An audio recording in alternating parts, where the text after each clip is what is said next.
Buenas tardes España, buenos días Latinoamérica. Estamos aquí para hablar de un tema que siempre es delicado, cómo tomar decisiones en equipo, cómo trabajar en equipo y sobre todo la pregunta fundamental, cómo solucionar los problemas a través de un equipo. Si lo pensamos detenidamente, cuando juntamos a nuestro equipo para solucionar un problema, para tomar una decisión, tenemos que tener clara una prioridad que puede parecer una obviedad, pero que no lo es. Y es que estamos ahí para tomar una decisión, la mayor parte de las veces. Las empresas, las organizaciones se constituyen y funcionan para solucionar problemas. Precisamente lo que vamos a presentar aquí es una herramienta muy sencilla y muy útil para tomar decisiones, para resolver conflictos, pero sobre todo para buscar soluciones en equipo. Y nos vamos a inspirar en el método FORDEC. Y el método FORDEC, que no es mío, fue la enseñanza de un muy buen amigo y de un excelente profesional de la aviación, que es Luis Montes. Mi colega Luis Montes me enseñó hace muchos años lo que era la metodología FORDEC. Me empezó a comentar cómo los pilotos tomaban decisiones en vuelo y me comentó la metodología que seguían, que es la metodología FORDEC. Y en ese momento, discutiendo y hablando, intercambiando conocimientos, surgió la posibilidad de, oye, ¿cómo se podría aplicar esto en la empresa, ¿no? O cómo se podría aplicar en las organizaciones. Y desde entonces, en un sinfín de organizaciones han aceptado este método y lo están aplicando de una manera bastante productiva, podemos decir. Así que lo que vamos a ver hoy aquí es cómo eso que ha aportado bastante a muchas empresas, a muchas organizaciones, también nos puede aportar a nosotros hoy. Vamos a empezar explicando muy rápidamente cómo funciona este webinar. Vamos a dedicar 30 minutos de exposición a mi cargo, a cargo del ponente, en este caso soy yo, Guillermo Sánchez, y después unos 15 minutos para resolver todas las preguntas que puedan surgir, que esperemos que sean preguntas interesantes y productivas para todos. Así que, antes de nada, una pequeñísima presentación propia. Mi nombre es Guillermo Sánchez, soy licenciado en Ciencias Políticas y Sociología por la Universidad Complutense de Madrid. Dirijo una empresa consultora especializada en habilidades de comunicación y debate, Grupo Blue, y entre otras actividades docentes imparto habilidades directivas, negociación y técnicas de debate en ICADE de la Universidad Pontificia Comillas de Madrid. Asimismo también imparto programas de posgrado en la Escuela de Organización Industrial y colaboro como consultor con distintas organizaciones, entre ellas Lead Learning. Bueno, pues sin más dilación vamos a pasar a la cuestión fundamental de lo que nos trae aquí. El acrónimo FORDEC obedece a 6 pasos que son útiles, que son muy recomendables para poder tomar las decisiones, para poder solucionar problemas y para poder trabajar en equipo. Recientemente se estrena la película llamada Sully, interpretada por Tom Hanks, en la que se comenta cómo aquel piloto, Sully Sullenberg, amerizó en el río Hudson, en Nueva York. Debido a lo que se conoce en aviación como una ingesta de pájaros, es decir, los pájaros que había a la altura del río Hudson se metieron en la turbina del avión, el piloto vio varias opciones, que era volver a aterrizar en La Guardia, mirar en el aeropuerto de La Guardia, mirar otro aeropuerto posible, pero era imposible. Entonces le dijeron los técnicos por radio, ¿qué necesita? Y él respondió, solo necesito el río Hudson. Y sin pensarlo más, confiando prácticamente en sus instintos, decidió amerizar en el río Hudson. Lo creamos o no, aquella decisión fue más racional de lo que parece. Aunque nos gustaría pensar que nuestras decisiones son racionales, la mayor parte de las decisiones que tomamos son más bien emocionales que racionales, o casi podríamos decir inconscientes. Sully decidió amerizar en el río Hudson y él posiblemente no sepa muy bien por qué. Lo cierto, y eso es un dato, es que decidió saltarse todos los protocolos de seguridad. Se supone que no tenía que haber hecho eso, pero finalmente fue la mejor decisión.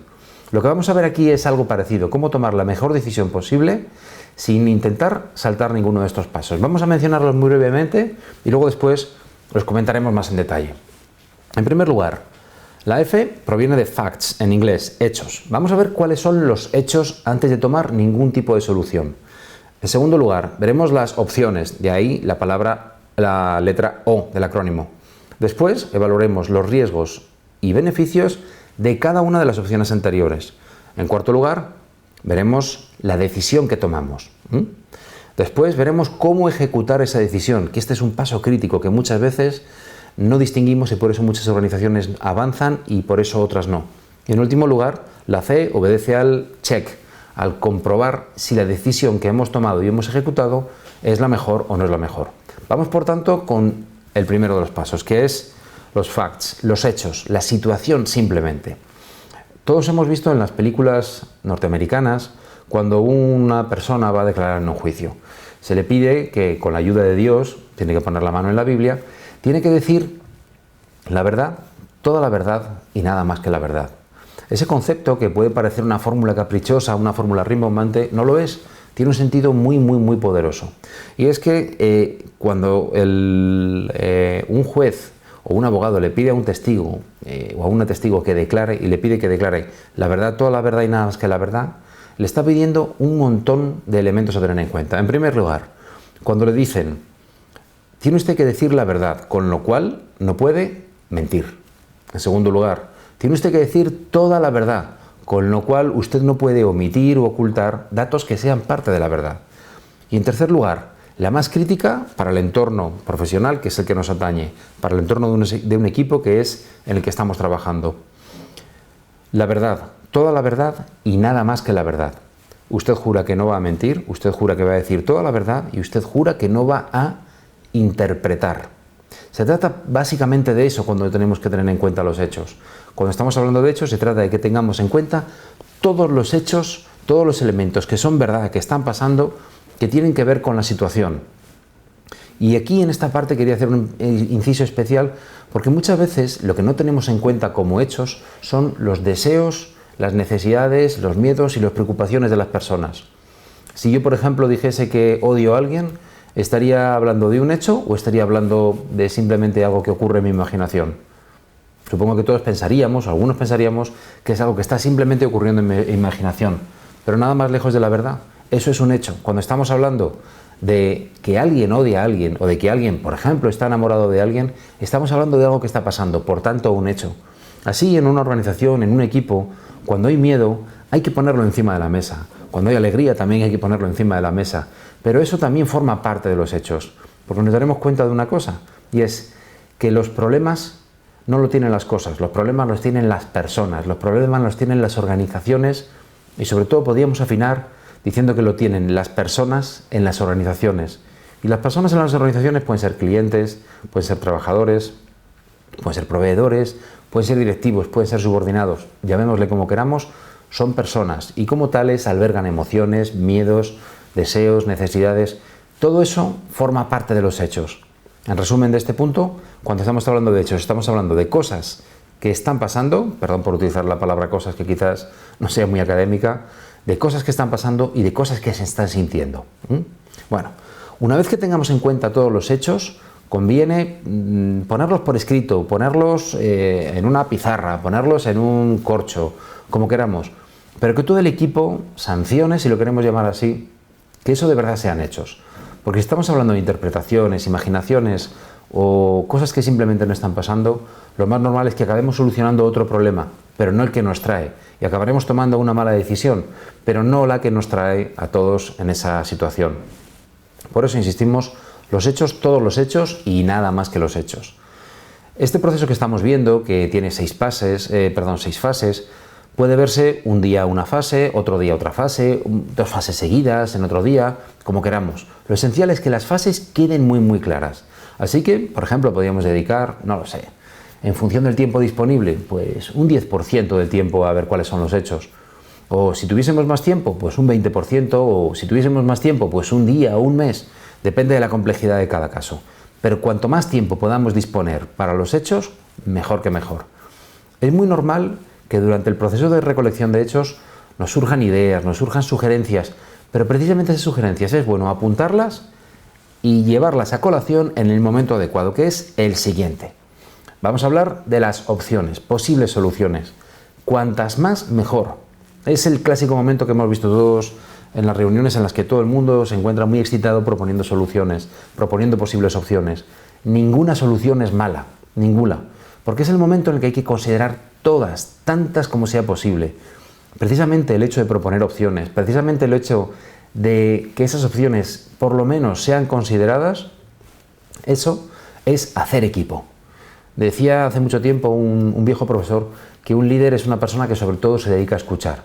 Y esto es el momento ideal para que nosotros escuchemos las soluciones de nuestro equipo y afiancemos, si es posible, más todavía nuestro liderazgo. Por eso precisamente es momento de escuchar todas las opciones, de escucharlas tantas como sea posible, 15, 20, 25, 100, todas las que se puedan, que sean traídas a la mesa. Eso sí, de escucharlas, no de criticarlas, porque criticarlas, valorarlas, sería el siguiente paso, que es el que vamos a ver. Risks and benefits, en castellano, riesgos y beneficios. De cada una de las opciones hay que valorar si tiene más riesgos que beneficios o si tuviese más beneficios que riesgos. Supongamos, estamos en un barco y uno de los hechos es que el barco está naufragando. Las opciones que tenemos son múltiples. Supongamos que una persona como yo ha sugerido, vamos a hacer una fiesta. Entonces supongo que todo el mundo se sorprendería. Otra persona dice, pues lo que podemos hacer es rezar. Y otra persona lo que dice es, podemos pedir ayuda por radio. Consideremos estas tres opciones. ¿Rezar va a tener beneficios? Pues hombre, si soy una persona con una espiritualidad muy profunda, le veré beneficios. Pero si soy una persona con poca espiritualidad, no le veré muchos beneficios.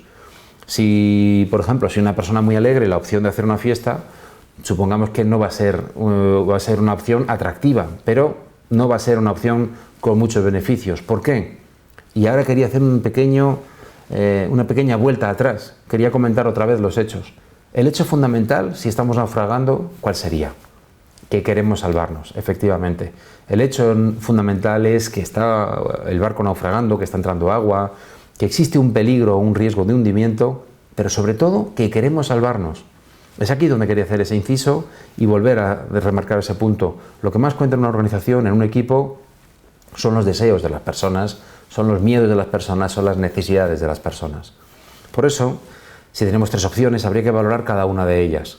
Si consideramos la opción avisar por radio y pedir una emergencia por radio, posiblemente sería la que menos riesgos tendría y la que más beneficios nos puede aportar. Hemos puesto tres por poner un ejemplo, pero cuantos más podamos aportar, mejor que mejor. Por eso se trata de valorar los riesgos y beneficios independientes de cada una de las opciones. Y en cada una de esas opciones, valorar qué entraña más riesgos y qué entraña más beneficios. Si incluso tenemos tiempo de sobra y podemos especificarlo, sería todavía muchísimo mejor. Hechos, opciones, riesgos y beneficios de cada opción.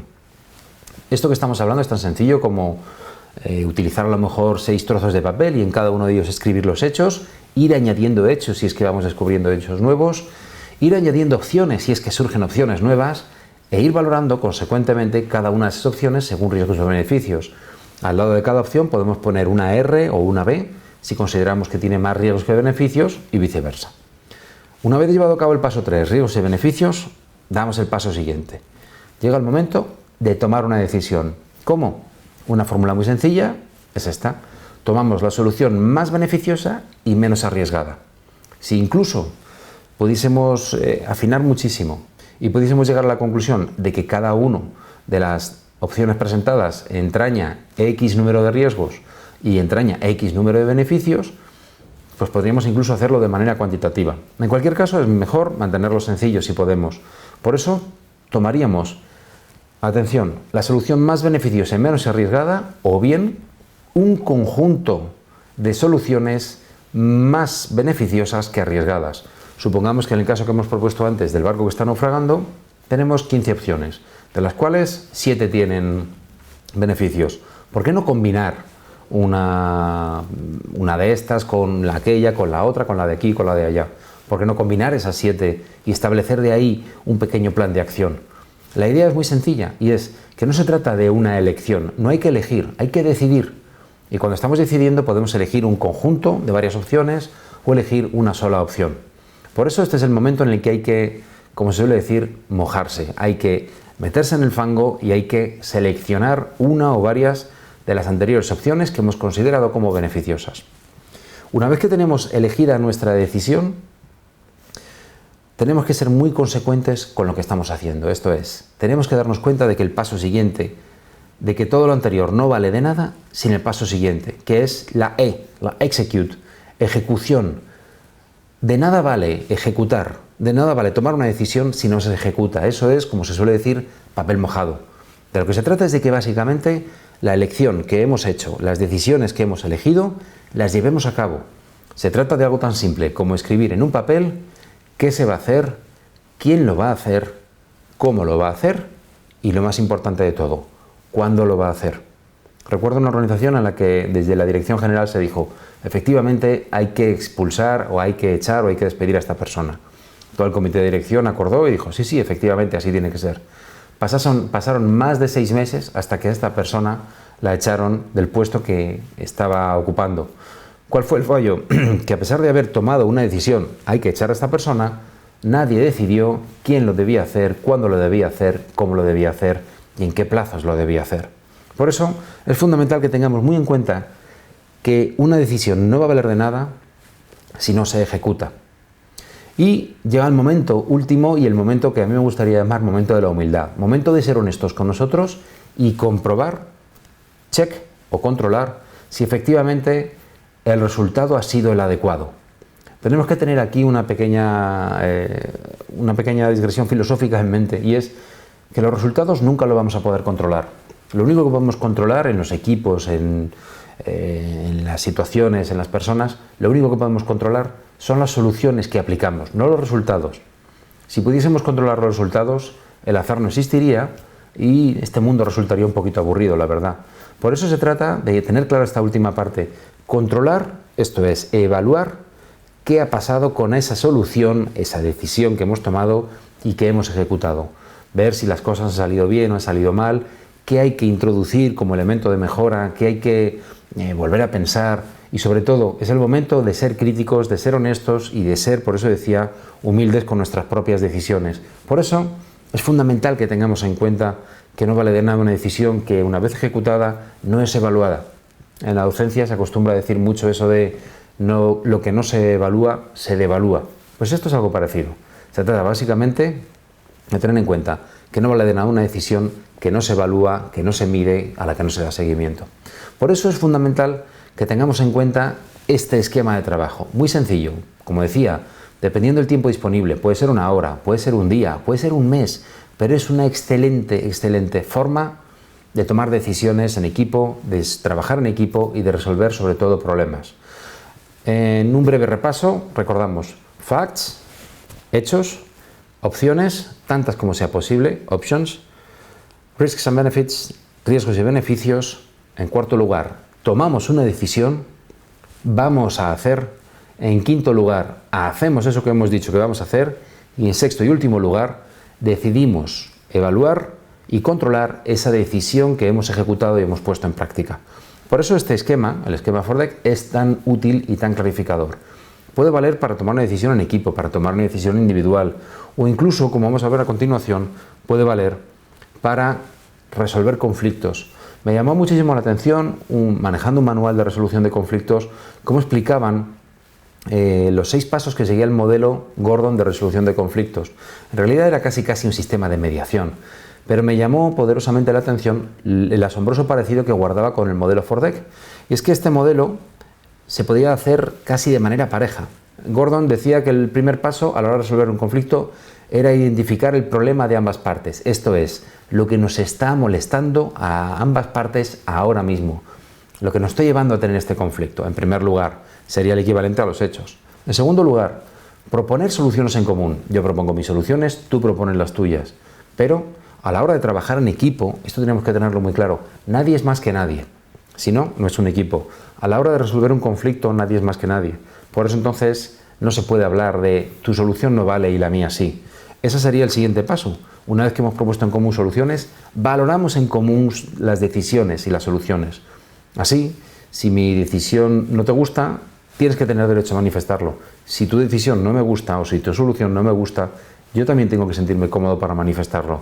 Y finalmente, entre los dos, llegar a escoger una solución en común.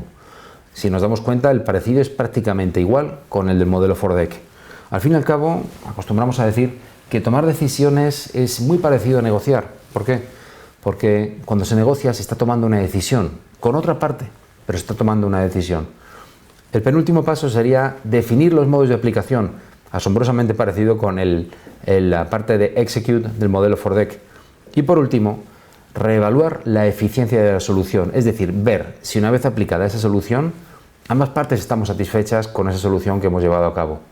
Sería, como nos damos cuenta, un asombroso parecido con el modelo FORDEC. Y Todo esto es efectivamente útil, es efectivamente llamativo, pero hay que dar un pasito más. Esto es, ¿cómo consigo convencer a alguien de que todo esto que estamos diciendo es verdad? Bueno, pues muy sencillo. Un pequeñísimo apunte, una pequeñísima lección en cómo argumentar para trabajar mejor en equipo. Básicamente, algo distinto de un hecho es una valoración o algo distinto de un hecho es una solución. Lo que tenemos que tener muy en cuenta son estos tres elementos: hechos, valoraciones y soluciones. Cuando estamos hablando de hechos, estamos hablando de algo que está pasando, no de algo que yo creo que está pasando. Eso sería simplemente una imaginación. Otra cosa distinta es, decíamos, algo que yo siento. Cuando yo siento algo, nadie me puede decir que no lo estoy sintiendo. Cuando siento miedo, nadie me puede decir que no lo estoy sintiendo. Podrán valorar que es exagerado o que no, pero no pueden negar que yo tengo miedo. Una cosa, decíamos, es un hecho. Otra cosa distinta es la valoración que se hace de un hecho. Ese algo de que estamos hablando que está pasando es grave, es preocupante, es positivo. Le podemos poner una etiqueta, la que queramos, pero es distinto hablar de un hecho que valorar un hecho. Y por último, hablar de una solución ante un hecho que requiere una solución de verdad. Por eso, si tenemos en cuenta estos tres elementos, va a ser mucho más fácil, va a ser mucho más fácil, mucho más productivo trabajar en equipo. Repasamos, una cosa es distinta, es un hecho, otra cosa distinta es la valoración de un hecho y por último hay que tener en cuenta que una solución se propone porque un hecho es suficientemente grave o suficientemente digno de oportunidad como para poder tener que llevar a cabo alguna acción. Por eso, si a la hora de proponer soluciones, a la hora de proponer cambios en una organización, en una empresa, tenemos en cuenta los hechos que están pasando, lo grave de esos hechos o lo preocupante de esos hechos o la oportunidad que representen esos hechos, la valoramos positiva o negativamente y por último planteamos una solución, entonces nuestras propuestas pueden tener mucho más éxito. Algo que hacemos todos en las organizaciones es proponer ideas, pero algo que no todo el mundo hace es proponer planes. Una cosa es proponer una idea y otra cosa es proponer un plan. Si de verdad quieres que tus ideas triunfen en la empresa, no propongas ideas, propon planes de acción.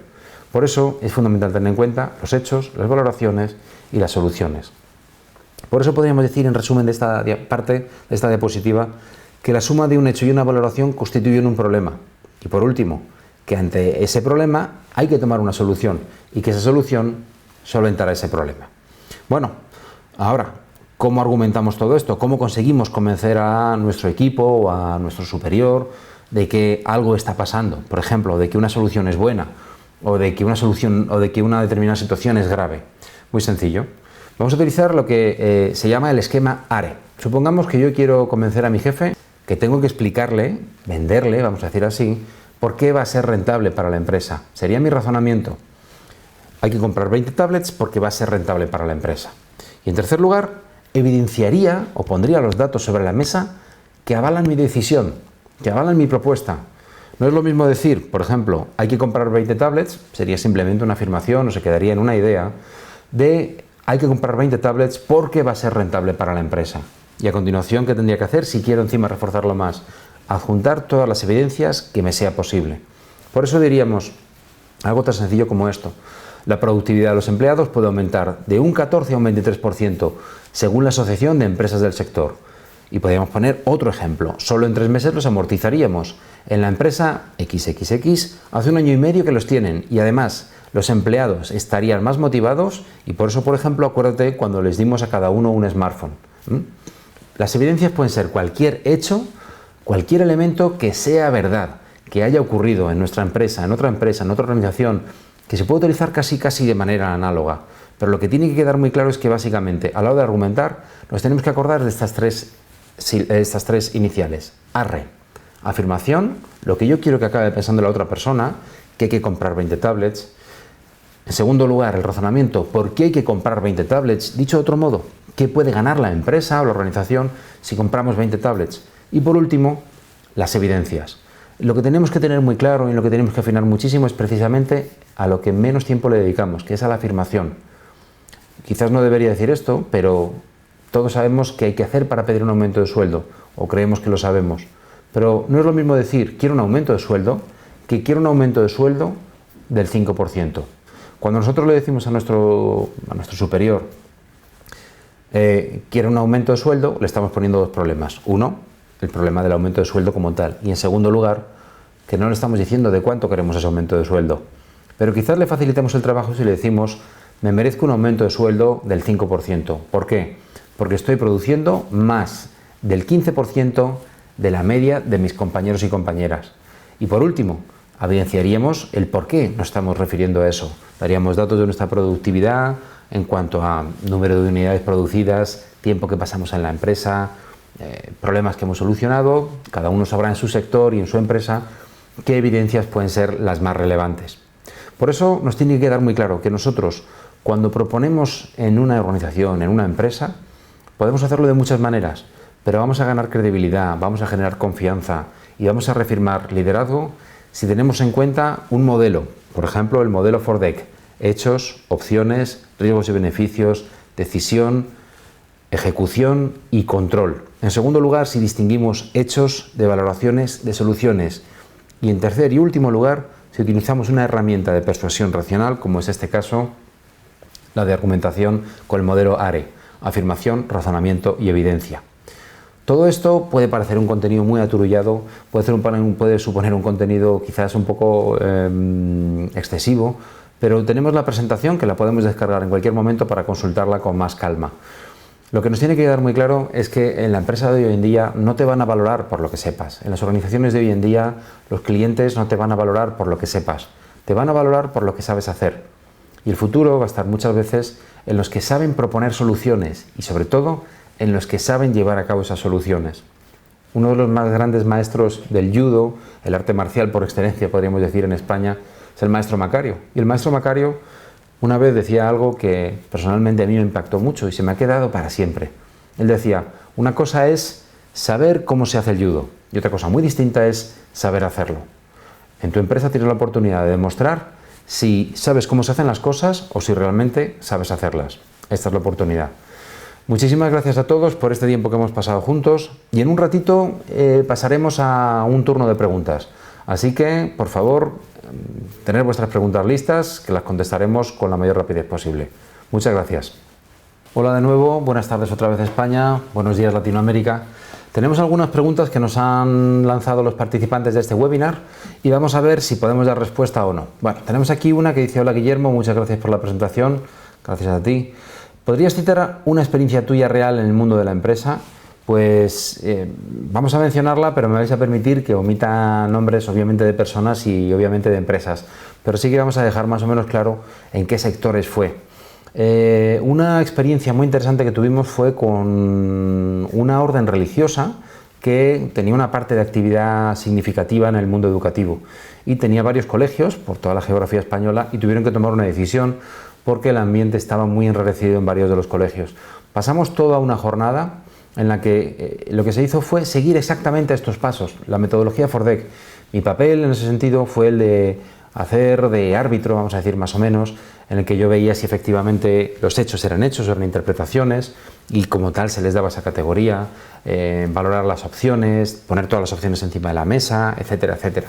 Y finalmente salió como solución y como decisión final el tener que expulsar a un par de personas. No fue esa la única decisión que se tomó, acompañada de muchas otras, puesto que el problema tenía muchísimas aristas.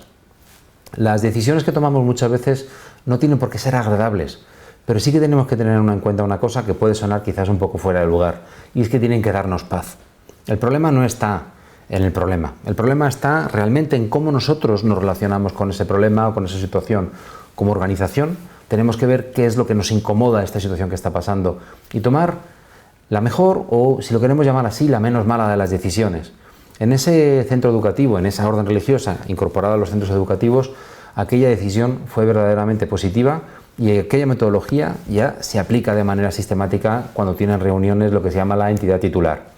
Otro caso, menos educativo, menos religioso y más empresarial, vamos a llamar así, fue el de una empresa del sector de la automoción, que a través de una formación tenían problemas a la hora de trabajar con el servicio de lo que se llamaba marketing postventa, esto es, servicio de atención al cliente, gestión de quejas y reclamaciones. Y al final, después de trabajar con el método FORDEC, se vio cómo un problema se podía solucionar con esta metodología. Y algunos de los problemas que se solucionaron fue establecer una nueva política de atención al cliente en el caso de quejas y reclamaciones. En esta compañía, una de las cosas más llamativas que surgió fue que por lo general siempre se tendía a hacer un descuento a aquella persona que presentaba una reclamación. Una de las opciones más interesantes que salió fue el ¿y por qué no hacemos algo distinto? ¿Por qué no, en lugar de darles dinero, les damos una extensión de garantía? ¿Por qué no les damos un descuento sobre las reparaciones? ¿Por qué no les damos un descuento en la compra de piezas? ¿Por qué no? Un montón de opciones que salieron mucho antes que simplemente entregar el dinero al cliente cuando lo reclamaba. Se vieron un montón de posibilidades y aquello acabó ahorrando dinero a la compañía, y no solo acabó ahorrando dinero, sino que hizo ganar dinero a la compañía. Por eso, en las organizaciones, cuando se instaura una cultura de la toma de decisiones, un método determinado, esa empresa, esa organización, como dicen, se embebe de esa cultura, se dice ahora en el lenguaje informático, se embebe de esa cultura y respira esa cultura, esa forma de hacer y esa forma de ser casi. Por eso, efectivamente, agradezco mucho la pregunta que nos lanza Luis, y efectivamente, esta es una metodología que funciona en empresas perfectamente. Tenemos otra pregunta que nos lanza Mario, y dice, ¿se puede aplicar esta metodología a todo tipo de empresas? Pues efectivamente, indistintamente del tipo, que entendemos que es la pregunta que nos está lanzando Mario. Indistintamente del tipo de empresa, esto es, si es grande, pequeña, mediana empresa, si es un autónomo, una persona particular que trabaja por libre, un freelance, si es del sector de las telecomunicaciones, si es del sector de la automoción, o del sector de la hostelería, o del sector de la distribución o del gran consumo, da absolutamente igual. Cualquier problema suele ser bastante parecido, cualquier forma de abordarlo puede ser efectivamente parecida. Nuestro colega Luis Montes, del que os hablaba antes, ese piloto y excelente comunicador, por cierto, decía una frase que a mí siempre me ha marcado mucho. Él decía, hay 100 maneras de volar, todas distintas y todas muy seguras. Pero también hay 1000 maneras de volar, todas muy distintas y todas muy peligrosas. Por eso, indistintamente de qué tipo de empresa, qué tipo de sector industrial nos estemos refiriendo, o qué tipo de sector económico, da absolutamente igual. Lo que cuenta es cómo se toman las decisiones. Y efectivamente el modelo FORDEC puede encajar perfectamente en esta metodología de trabajo en equipo. Vamos a responder la última pregunta que tenemos ya, y es la que nos lanza Isabel. Isabel nos pregunta, ¿se puede utilizar esta metodología con familias? Una pregunta bastante curiosa. Pues efectivamente, y ahí también personalmente sí que puedo hablar de la experiencia. Soy el hermano pequeño de una familia muy numerosa, y en ese sentido hay que tener en cuenta que las decisiones que se toman en familia pueden ser especialmente delicadas, sobre todo en ciertos momentos, muy, vamos a llamarle así, delicados también. Por eso, mi experiencia fue que una vez quise proponer una solución a algunos de mis hermanos, y sin decirles que estaba utilizando esta metodología, simplemente les expuse los hechos de la manera más aséptica posible, les expuse mis opciones y les invité a plantear algunas de otras opciones, les pedí que valorásemos con toda franqueza y con toda confianza el riesgo y el beneficio que tenía cada una de esas opciones, y después elegimos entre todos una decisión. Por último, establecimos un plan de acción, responsabilidades, personas, plazos, modos de proceder, etcétera, y un tiempo después nos juntamos para evaluar esa decisión. Por eso, aquella decisión funcionó bastante bien, y se puede decir que es una metodología que también funciona en lo personal. Me gustaría decir más bien en lo privado, más que en lo personal, porque nos tiene que quedar una cosa muy clara. Las personas, estemos en la empresa, estemos en nuestro club de fútbol, o nuestra agrupación musical, o nuestra asociación de vecinos, o una parroquia, o cualquier cosa, no somos muy distintos cuando estamos en familia de cuando estamos en la organización profesional. Las personas son personas en cualquier ámbito. Por eso, precisamente, esta metodología puede ser de mucha utilidad, tanto en una empresa como en una familia. Bueno, pues este es el tiempo que teníamos disponible prácticamente para las preguntas. Nos hubiera gustado poder atender muchas más preguntas, pero no nos parece que sea muy posible. Simplemente agradeceros a todos el tiempo que hemos pasado juntos y animaros a que apliquéis la metodología FORDEC, primero de manera individual y después en equipo. O si queréis presentarlo como un plan, puede ser un excelente plan de reunión. Así que muchísimas gracias a todos, muchas gracias España, muchas gracias Latinoamérica, y hasta la próxima.